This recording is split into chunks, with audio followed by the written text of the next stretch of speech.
Russia Yeah, go also. ahead. Thank you.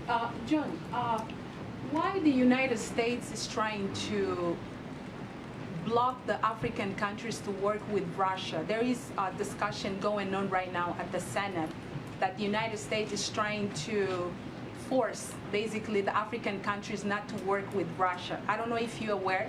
Russia have relation with many African countries, and Angola is one of them, and many other countries. But right now, it looks like there is a discussion going on at the Senate that the United States is trying to make African countries not to work with Russia. In the beginning, President Biden said that he will work with all nations, Europe, Asia, and even African countries diplomatically.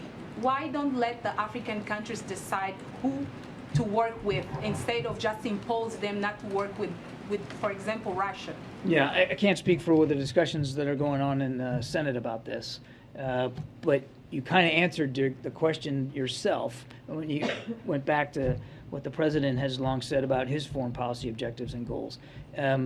Look, he respects and understands that sovereign nations make sovereign decisions. Sovereign nations get to decide who they're going to associate with or who they're not going to associate with. He understands that. He also understands, and I think has been very clear with leaders around the world, that there needs to be consequences for what Mr. Putin is doing in Ukraine. There needs to be costs. He needs to be held accountable for this unprovoked war of aggression. And so it's difficult for him to look at countries around the world who might be willing not to impose those consequences, who might be looking for ways to reward Mr. Putin for what he's doing in Ukraine. So it's a principled. Forcing countries not to work with Russia. This isn't about, Why don't ma'am. them decide? No, ma'am. This is not about forcing. And again, I can't speak to the language you're talking about from the Senate. This isn't about forcing anybody. It's about standing up for a principle, and the principle here is the principle of sovereignty. So it cuts both ways. Obviously, sovereign nations need to be able to make their own decisions. The president understands that. That's why, when we were talking about whether Ukraine would or wouldn't join NATO, it's not up to Mr. Putin to get a veto on that. Sovereign nations have to make that decision, and so does the NATO alliance. He understands the sovereign decisions that nations in Africa have to make.